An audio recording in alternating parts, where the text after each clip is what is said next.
from Skirk has a ton of Mora in it. Does she have a job or something? Wait, no. After what we saw at Wamin Restaurant, that seems impossible. Can you imagine? It would go something like, I'll be collecting my paycheck now, boss. Oh, sure thing. Wait, who are you? Have we met? Can't hold a job if you make everyone forget about you. So, what did you do to get all this Mora? Claimed some buried treasure, took care of a few monsters that were causing trouble. Nothing untoward. It's safe to use. Ah! You heard all that? A sonorous voice like yours is hard to miss. I wouldn't be surprised if the sound of it traveled to the nearest mountaintop.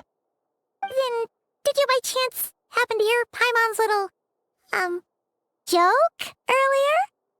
You mean when you called me Frosty the Lavender Melon? No, sorry. Paimon totally misspoke just now. She didn't say that at all. It was, a Paimon lookalike. Yeah, she's a piece of work, that one. Always impersonating Paimon and giving people weird nicknames. Okay, fine. The truth is, Paimon didn't like you all that much at the start. But things are different now. You helped the Traveler in a big way, so... What do you say? Friends? Ugh. I noticed there was only one bed. Go ahead and get some rest. Wait, what about you? I don't get tired, and I don't need rest. I'm going to practice my sword work. That should help me regain some strength. But your shoulder... Hey, don't just leave! Whatever. Let her tire herself out. She'll come back eventually. Let's get some sleep, Traveler. That comfy bed is calling, Paimon.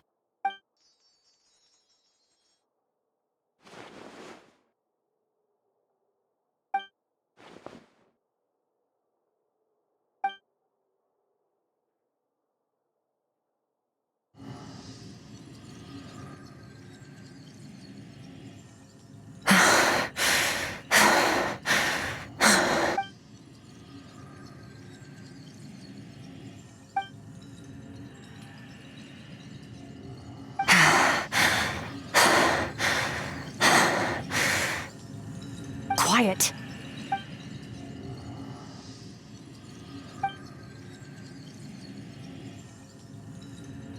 Do you even remember how many of us perished in that fire? How many bodies were left to rot on the scorched earth? Yet you alone live on. Keep your gaze fixed on your blade. You don't deserve to rest. Run, Skirk. Run! Only death awaits us here.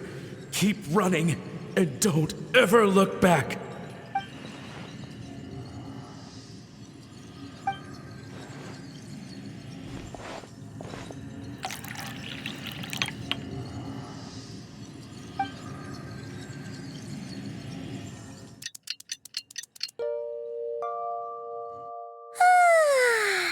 Getting an early night's sleep is the best.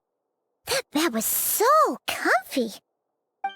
Wait, Skirk? Have you been sitting out here the whole night? The bed's all yours if you want it. About 60%, maybe 70. Whew! Paimon thought it would take at least a couple of days. That was fast. No, not fast enough. That's 20% less than last time.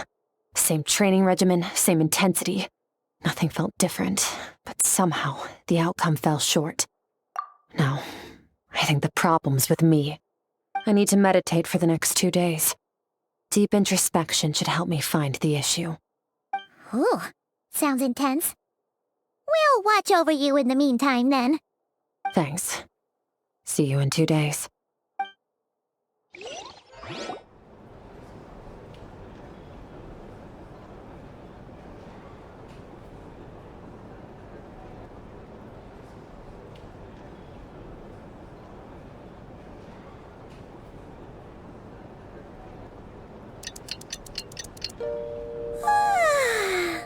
Morning! Skirk is still meditating, huh? It's been 2 days already. Shouldn't she be awake by now? can't think of anything we can do to help. Oh, wait! Breakfast! That's it! Paimon will go get breakfast! Skirk is gonna be starving when she wakes up. Be right back.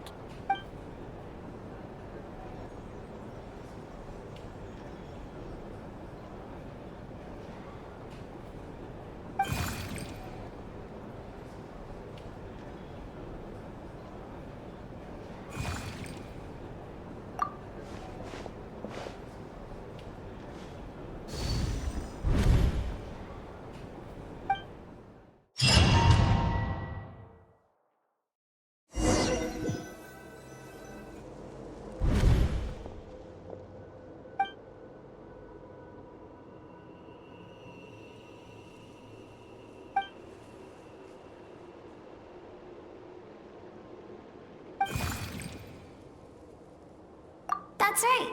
This is Skirk's inner world. Think of it as the threshold between the soul and dreams. This isn't your first time here, but what you remember is probably a space covered in darkness. I only managed to illuminate a small portion for you back then. Actually, it's my first time talking to someone like this. I only managed to break free and bring you here because the injury weakened her power. I guess that's why I can speak again, too. Call it fate, if you want. I think that now, before I take you to her, I gotta ask. You're the first outside visitor to ever come here, so what's your impression of this place? Oh, you noticed. This river represents Skirk's strength. Strength accumulates over time. It is the summation of a person's lived experience. So this river is where all the fragments of Skirk's life should converge into a single stream of memories and emotions, flowing forward as one. But as you can see, this river has been severed numerous times. It's because Skirk doesn't like who she was in the past. And all she sees reflected in the river is a disgraceful shadow of who she was.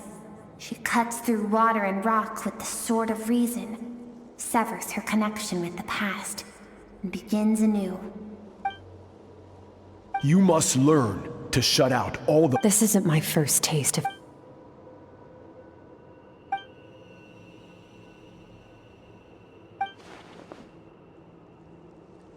The answer to one mystery invites another question, I see. Let's follow the river upstream. There among the cliffs, among the memories etched into her heart, lies the truth of it all. Soon, you'll understand everything.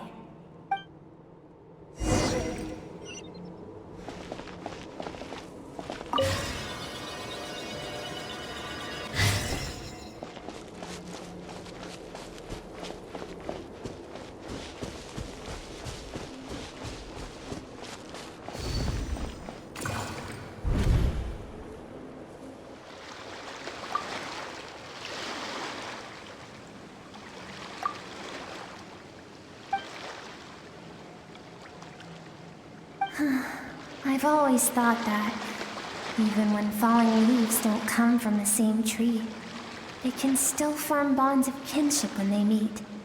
Like meteors, you both made a journey through the stars. Both travelers who have landed on a planet that is not your home. Yet, when she first noticed your presence, although she hesitated for a moment, she still chose to walk away, indifferent as ever.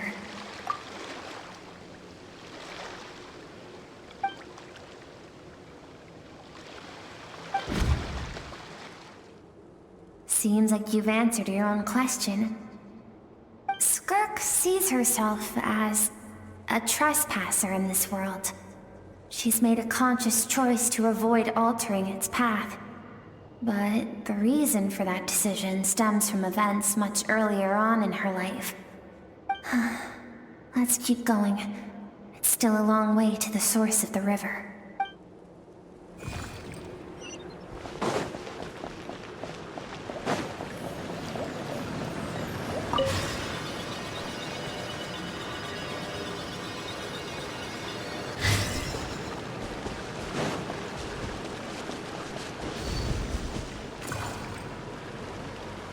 You now have what it takes to wield immense power. From this day forth, I shall teach you no more. No one can become a worthy warrior through imitation alone. I have given you fangs and claws. Now, you must learn to hunt. You wish me to travel the world beyond on my own, Master? Indeed. Make new friends. Embark on your own journey. And piece together a new future from the shattered remnants of your past. We will still have contact through the Abyss. But know this. One day, I will take the life you worked so hard to rebuild and reduce it to ashes. Just like the fire that haunts your mind. Why do you do that? I have told you before, fear is the catalyst for human evolution. You have tasted loss. You have known fear, so deep it can be felt in the bones. But as living beings, we all have an instinct to detach from that which harms us. And thus pain dampens over time, and the acrid taste of fear becomes but a distant memory. Yet now, I have bestowed upon you the gift of fear eternal. It will drown you in the nightmare of your childhood, or it shall drive you to defeat me, whatever the cost.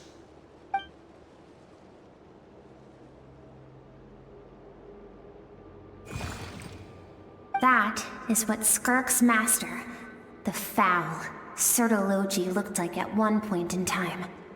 Of course, as a higher being, physical form is a triviality to him. He could appear as a beast, a human, or even a monster that defies description. The form you see him in here, clad in abyssal armor, is the one he usually wears when traveling through the stars.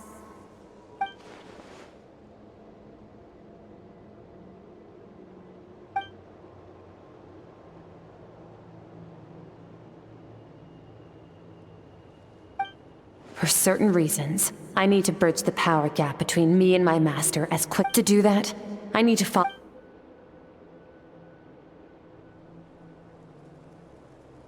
I'll let you in on a little secret. The real Surtalogi is terrifying.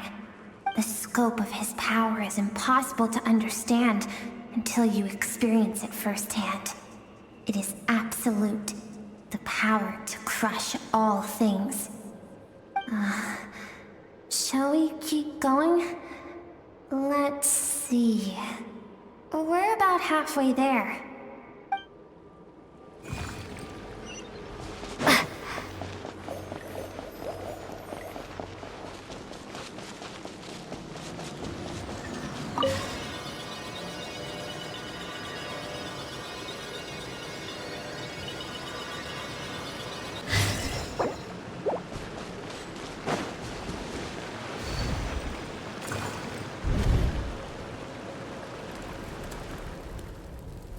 We've made it quite a ways already.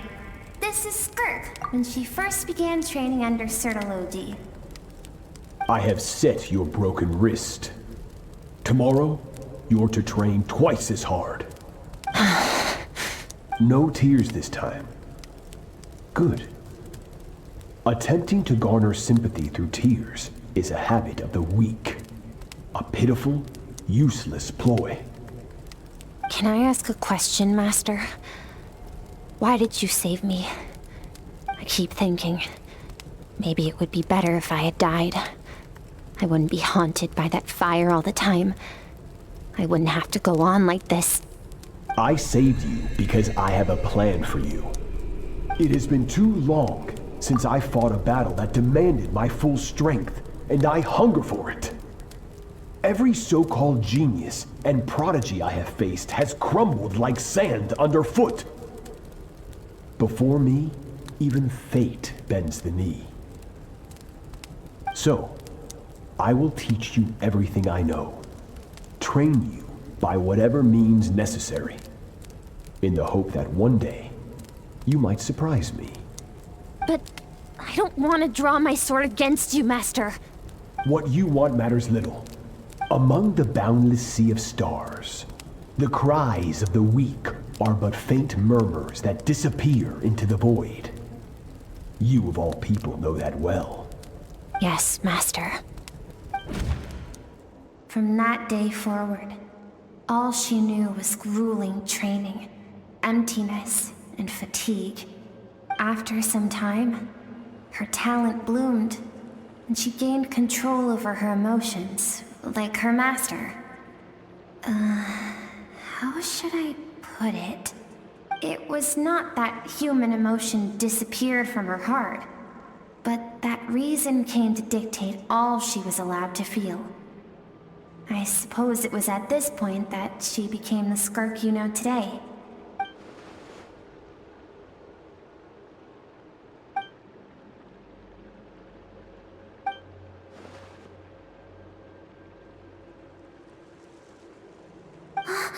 We're nearly there.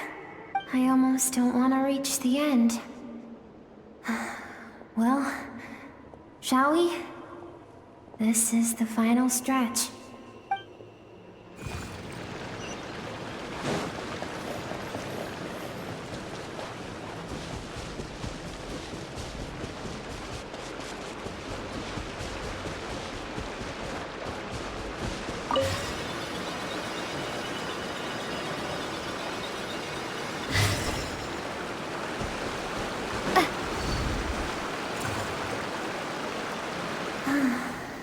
These are Skirk's happiest memories.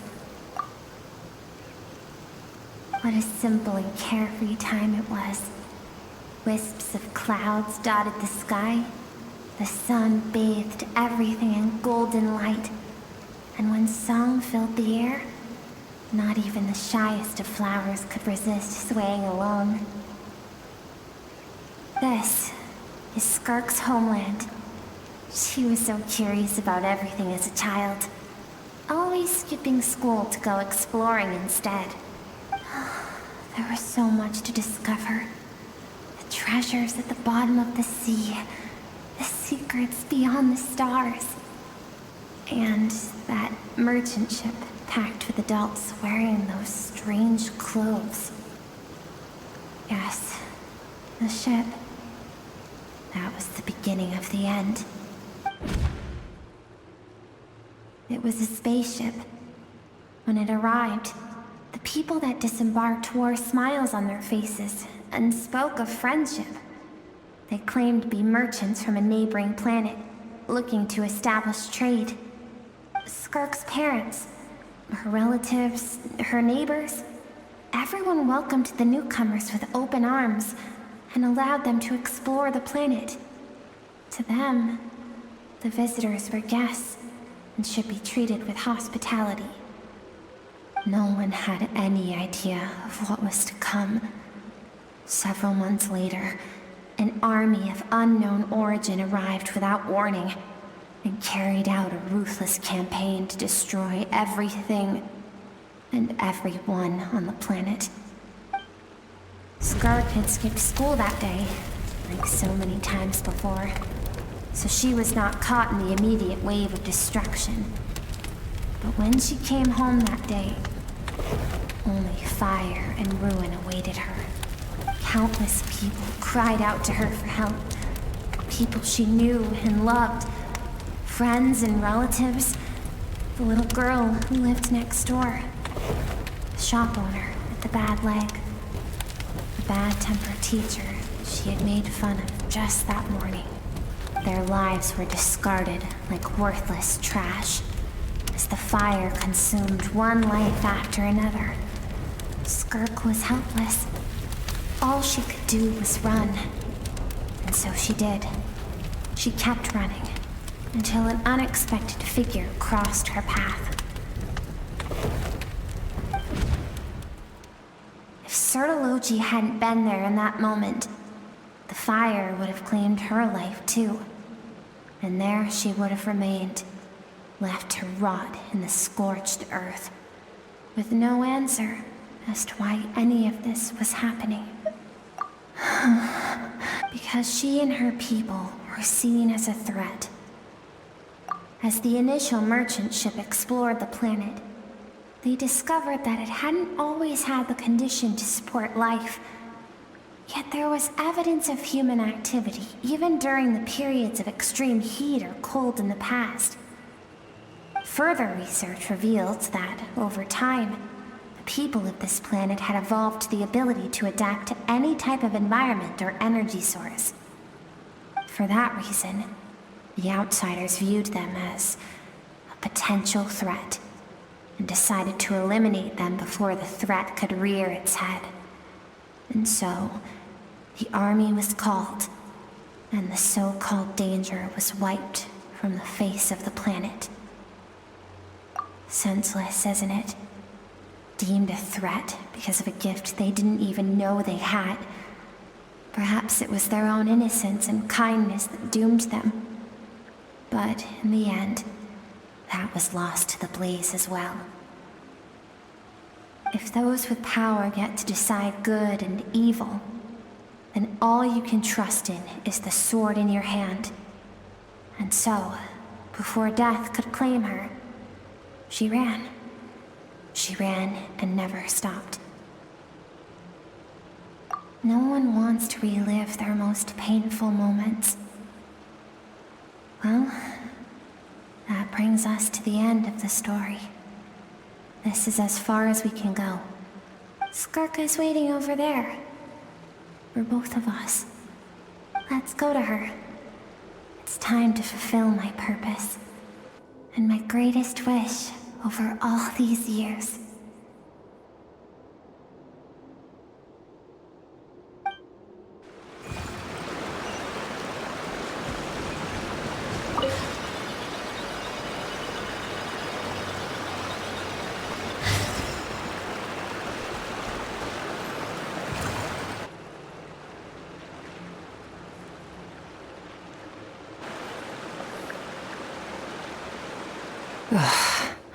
So all this, just so you could bring her here?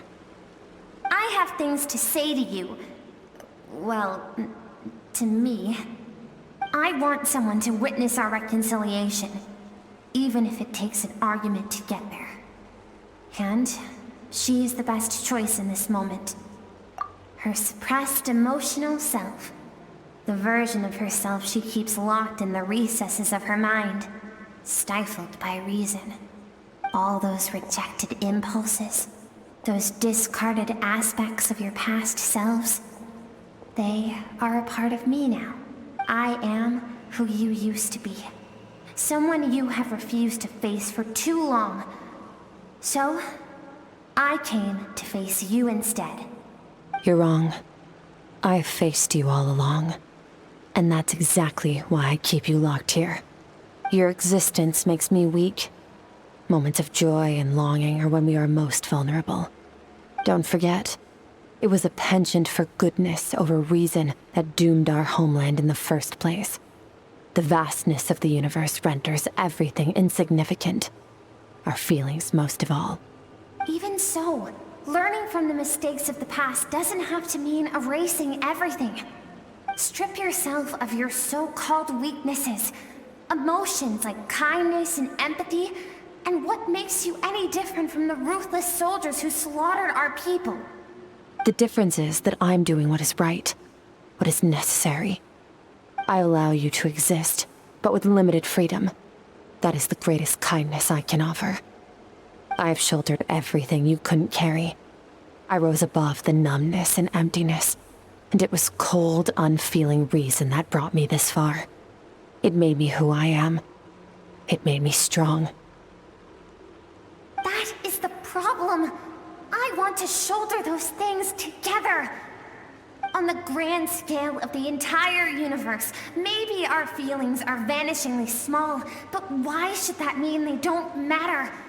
Emotion gives warmth to the cold expanse of space. It gives meaning to the world around us. Think back to those nights of gazing at the stars, those afternoons of exploring the unknown. Think back and let them grant you peace. A brief respite from the pressure you put on yourself. That isn't what we need. It's exactly what we need. Aren't you curious about why recovering your strength has taken longer than normal this time? Finally, you get to the important part. That is the only answer I came here to find. Then look around. Look at your inner world. You cast aside your dreams and curiosity, and in doing so, you lost your original motivation. You severed all connection to who you used to be, so you can no longer draw strength from your past. Now, the only things driving you forward are fear and survivor's guilt. But these cannot take you far enough. And so, this river, the source of your strength, grows more polluted by the day. And you think that means I should seek help from a weak little thing like you?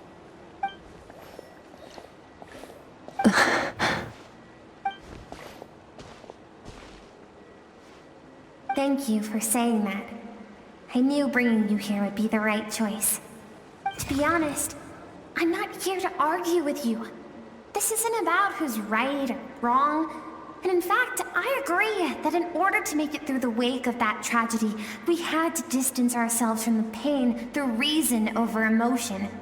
But what is right at one point in time isn't always right forever. I know you will never forget that fire. I know the fact that you were the sole survivor fills you with guilt. And I know that among the voices that haunt you, mine is there too. Because deep down, you know that you didn't turn out to be the person you wanted to be. All those unfulfilled hopes are like knives to the heart. And I don't want you to hurt anymore. So even if you can't accept me, I hope, at least, that you can let go. I keep thinking, maybe it would be better if I had died.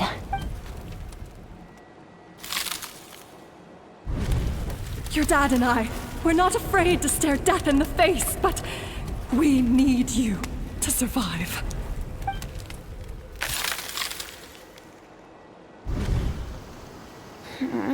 I'm sick of being a kid. There's so many amazing things out there, and I'm ready to see them all.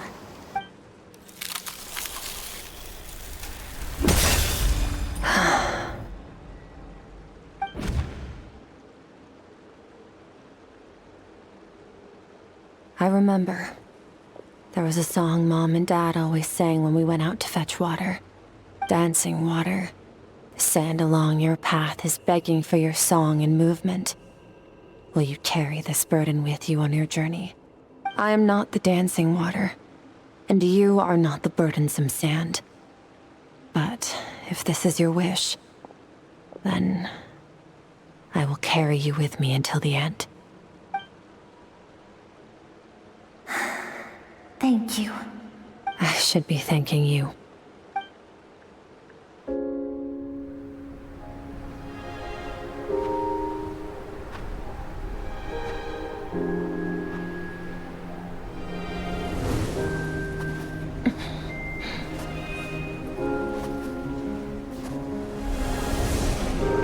Run, Skirk, run! Remember, leave no one alive! Heed my words, Skirk. Let fear take root in your soul. Did you survive? Why was it only you? Skirk, did you become a positive light in this world?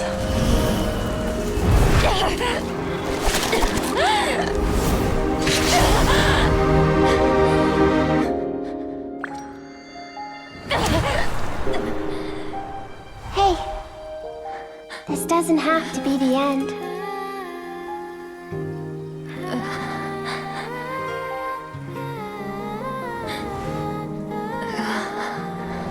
Life is a gift. Don't let darkness claim it.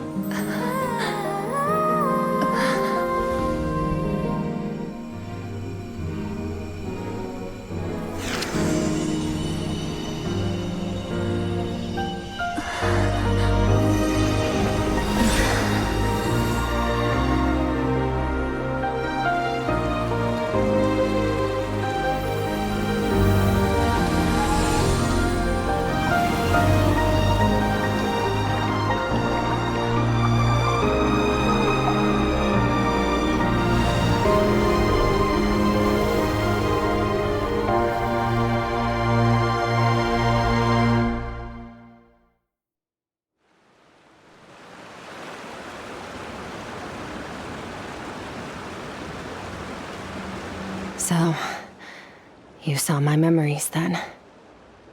I once asked my master if survival of the strongest was the law of the universe. He said no, but in a world without order, those with no moral boundaries tend to be the ones who survive.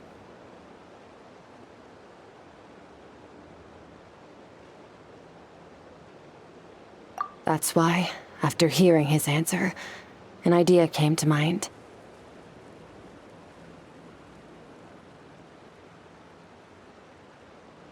An idea that, one day, I would create a new world order. One in which there would never be another tragedy like that fire. One in which power was not the law of the land. But that means I must defeat him. Because my master, Surtalogi, is, at the core, a defier of all rules and order. Yes, and not just because of the gap in our abilities, but also because I have no reason to see him as an enemy. Although his decision to train me was not made out of kindness, he did everything a master should. He saved my life, taught me the sword and the principles of strength. And for that, I respect him. I know, and it's not something I want. But Master never goes back on his word. I have to treat everything he says as a promise. He's no longer into that, but he sends me messages through the abyss every now and then. Every time I hear from him, my heart skips a beat. And I wonder if this is the moment where he'll finally appear before me and tear down everything I've built to pieces. Maybe that means I do live in eternal fear, just like he said. Yes, I respect him, but I'm also afraid of him. And for that reason, the pursuit of strength consumes every moment of my life. I don't know what Master has planned, but I have to be ready.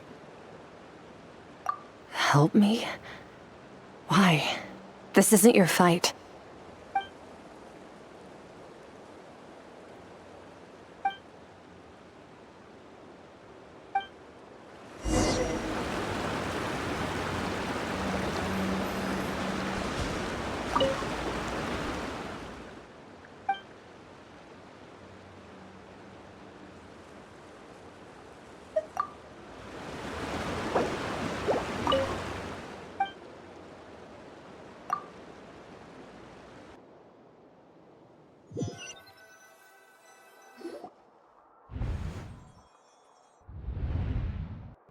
Oh, you're finally awake! Honestly, Paimon was gone for like 2 seconds and then she comes back and finds you both unconscious? Oh, you scared Paimon half to death! You're both okay, right? What does it look like?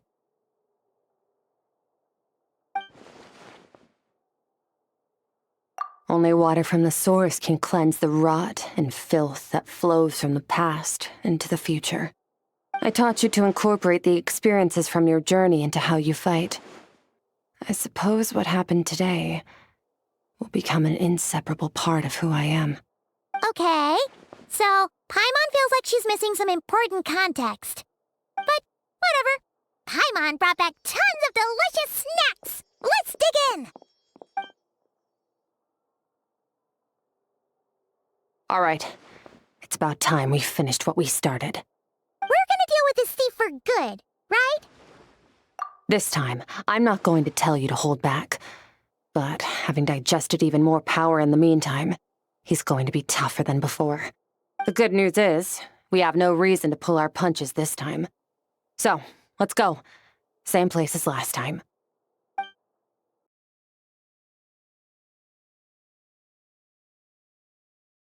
The fog is gone!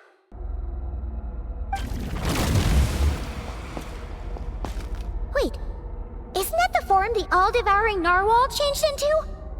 How come he knows that, too? Really? So, you're telling Paimon, that giant whale, and this guy can both turn into the fowl? How does that work? It's a subconscious instinct. Any intelligent being who longs for his level of strength is bound to mimic his appearance. It's a natural response after encountering someone as powerful as Master. To them, he represents ultimate power. We know the person before us has encountered Master, and we know he stole a portion of my power. So it's not surprising that he would assume this form. Okay. Oh, the closer Paimon looks, the more intimidating it gets. Nervalette isn't here this time, so it's up to us. He won't have the nerve to steal again after we're done with him. Let's teach this guy a lesson!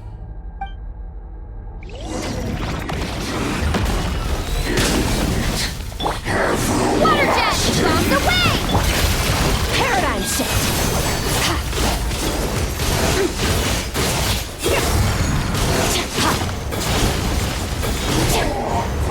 Haven't forgotten your training, I hope.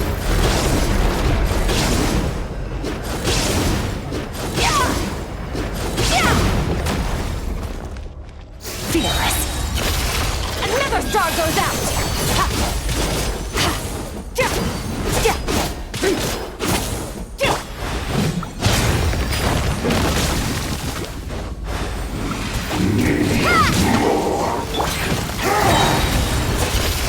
Into the void!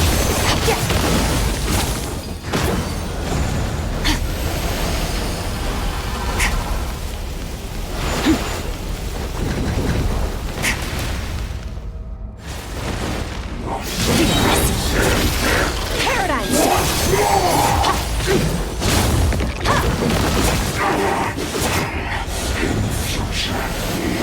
This world.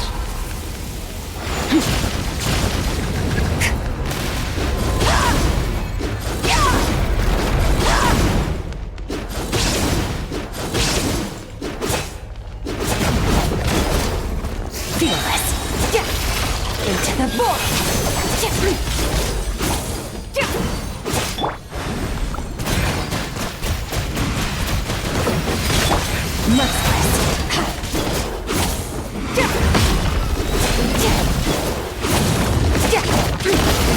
Paradigm shift!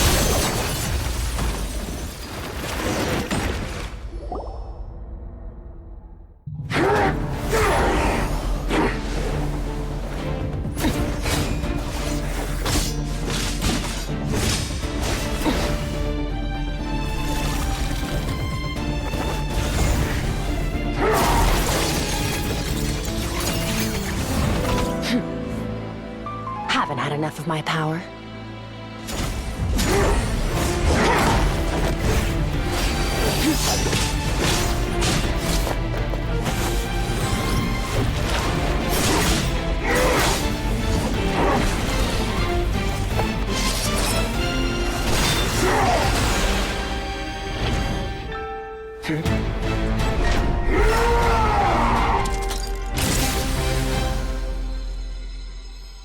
Well then, let's see how much more of this power you can handle.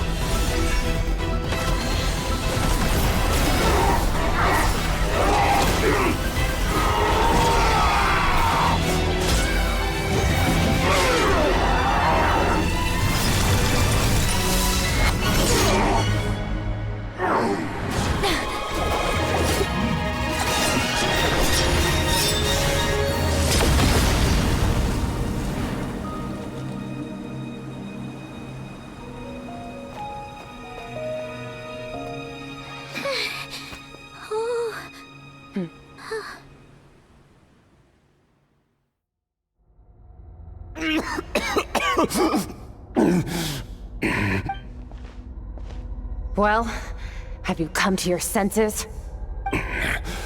You saw that my body was at its limit. So, you deliberately channeled your power into me, knowing that it would destroy my shell from within. Such power, such keen battle instincts. So you must be... Skirk, Surtalogi's disciple. How How long has it been? How long has he been away from Teyvat? Hundreds of years. Hundreds? Sorry. It's a lot to take in. I should introduce myself. I am Skofnungr, a friend of your master and one of his followers.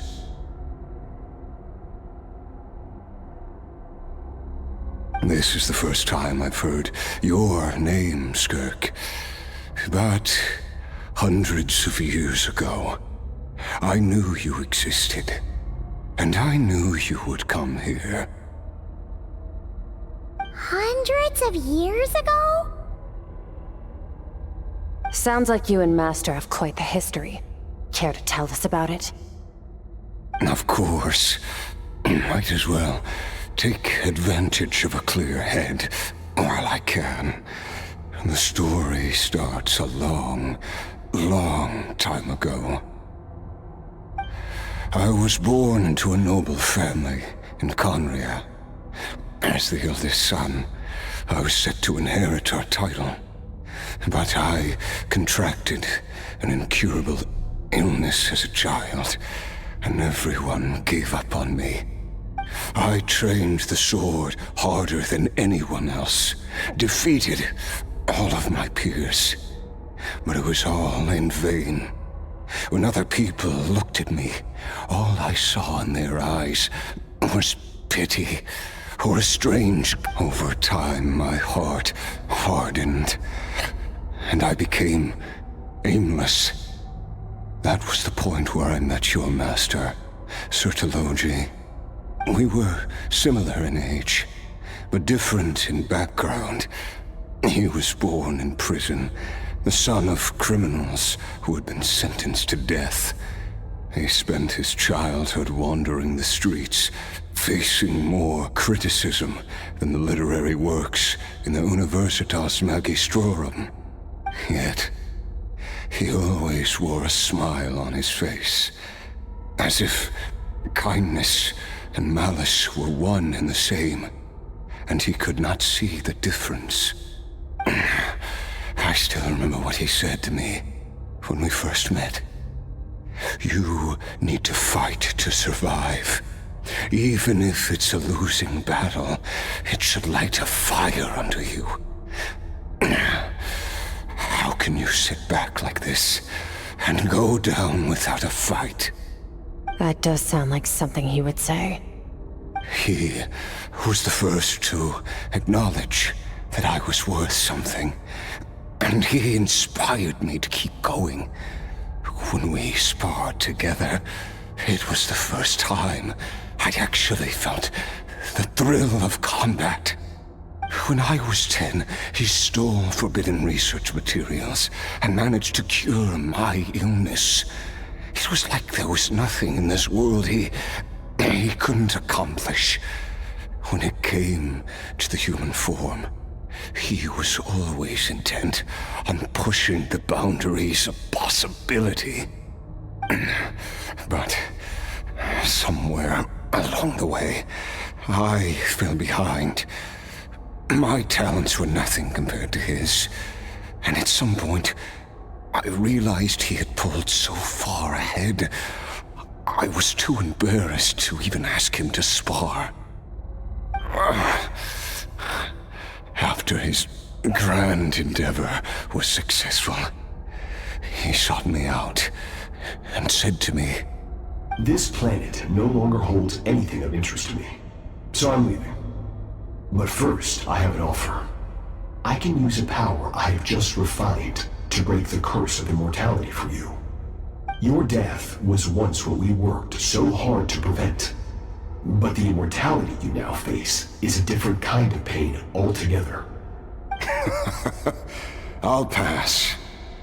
Immortality doesn't sound so bad to me. Since I can't die, it means I have an infinite amount of time to get stronger. Maybe I'll finally catch up to you one day, and we can spar like we used to. Are you sure? I cannot say when I will return. Your body, or rather, your soul, might not be able to withstand this curse. All I can do is try. After all, a wise man once told me, people need to fight for their own survival. Wise indeed. Nevertheless, if you grow weary of the pain of immortality, and wish to experience a good sparring match before you wither away, seek out my disciple. Disciple? Never thought I'd hear that word coming from you. Nor I. But Vedifenir said I was destined to find a disciple out there in the universe, and bring her to Tibet. You know as well as I, Vedifenir's prophecies are never wrong.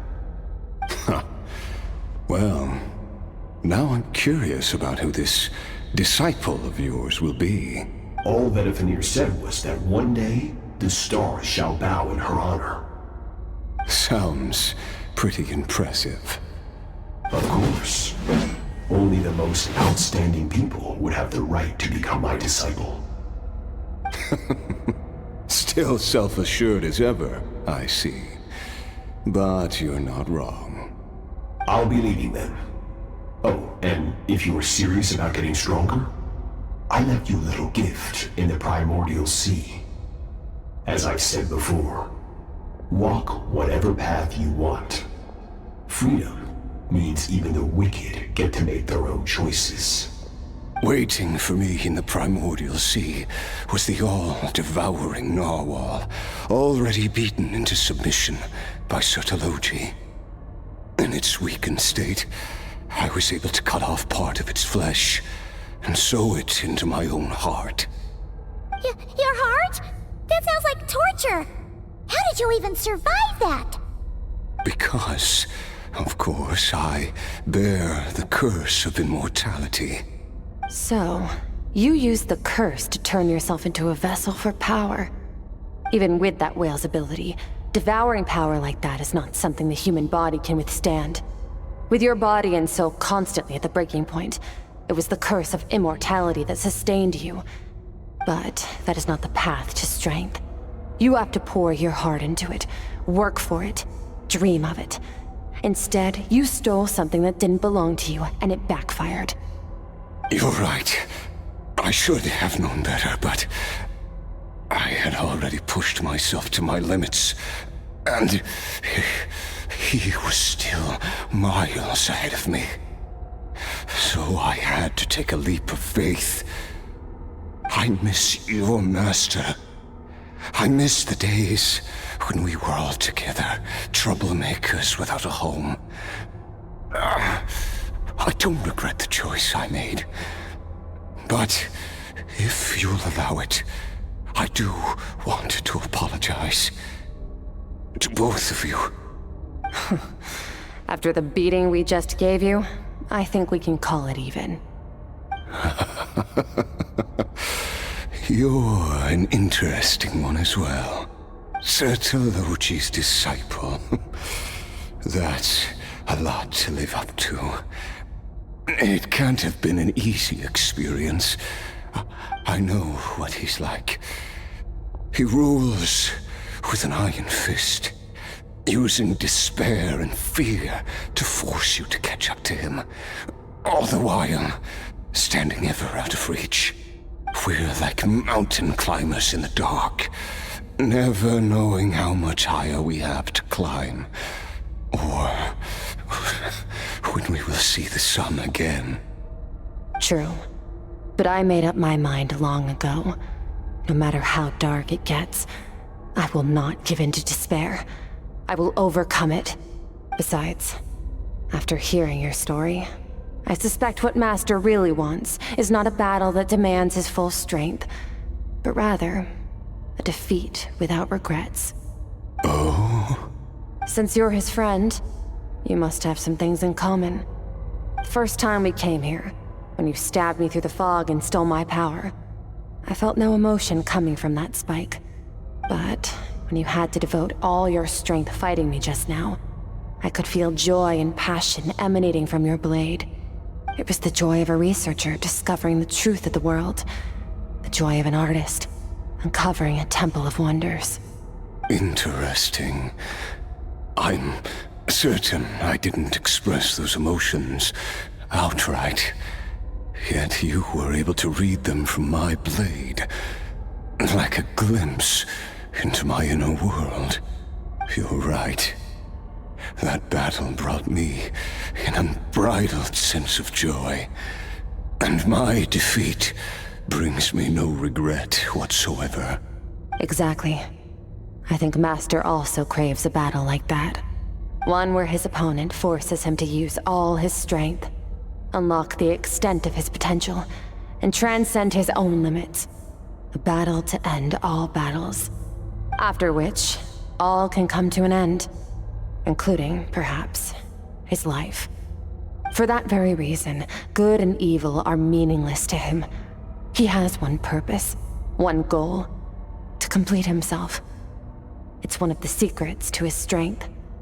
Perhaps you're right. Perhaps that is his call. What a battle that would be. Oh, to witness such a... Are you okay? Too many different kinds of power are surging through my body. The curse of immortality allows it all to coexist, but it does not remove the pain. I won't be able to hold on to my sanity for much longer. What a shame. I would have loved to witness that battle. Surtalogi once offered to free me from this curse. Now, I must ask that of you, Skirk. Can you release me from the pain? I can, but not through death, if that's what you were hoping for. It's not a suitable punishment for your crime. As an alternative, I can take your consciousness, along with all the power you've consumed, and smash it to pieces. The impurities will dissipate, and under the curse of immortality, your mind and body will regenerate. When that process is complete, you will be back to who you were before, no longer tortured by powers you can't control. But it will be a time-consuming and painful process. The decision is yours to make. I accept. And who knows? Perhaps I'll wake up in time to witness your great battle with Surtalogi. I have faith that you'll be able to stand against him one day. Though I know it'll be a long and arduous road. If we are climbers in the dark, it appears the dawn has finally broken for me. But your ascent continues. At least, it looks like you are not alone on your journey.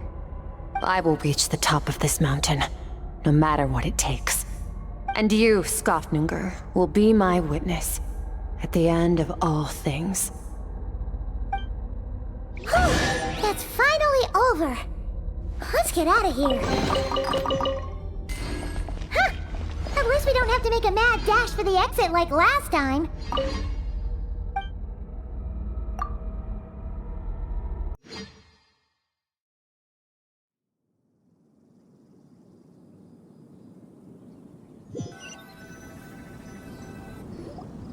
We did it!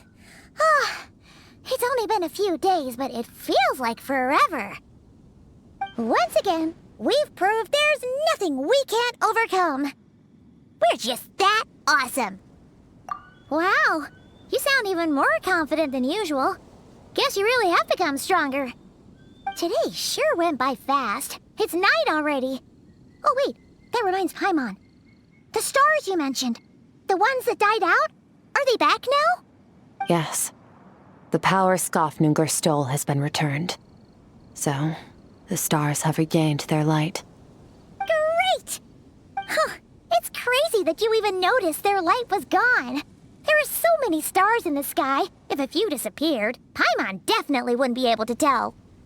I suppose it's because I have gazed upon this sky for centuries. The false stars, hanging in the meticulously planned sky, glittering with rotten light. It's not real. And yet, it is for that very reason that I can look upon it and enjoy the momentary peace it brings. Even the most beautiful of bubbles has to burst. We will return to the real universe one day, whether of our own volition or not. Time marches ever forward. Even the innocent and naive will taste life's bitterness. Yet through hardship, we grow until we learn to seize the sands of time for ourselves and uncover our true strength.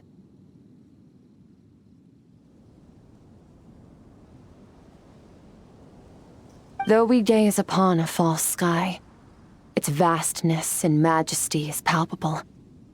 One can only wonder, what is it going to take for kindness to reign supreme in the vast expanse of the universe? Ugh, this is all going over Paimon's head. But if she knows one thing, it's that the Traveler always, ever since we met, she has filled Paimon's days with happiness. No matter how tough things get, she always finds a way to make it better. If it's too big a job for one person, then we'll do it with two. And if two's still not enough, then 3.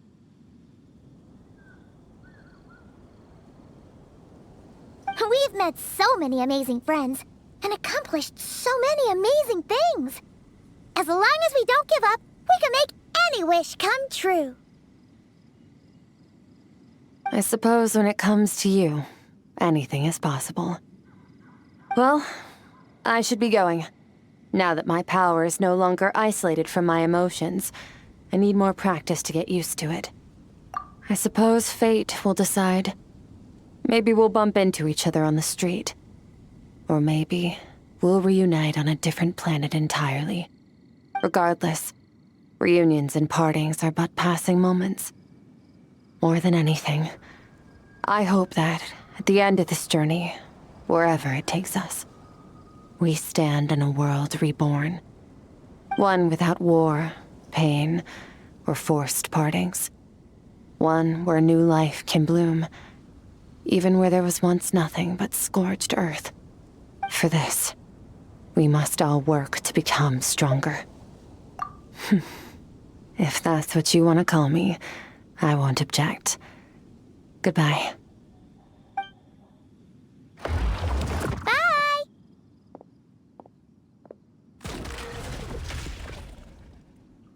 Is it just Paimon, or is she being nicer than before? We definitely count as friends after all that, don't you think? Hey, what do you think about camping here tonight? There's nothing quite like sleeping under the stars.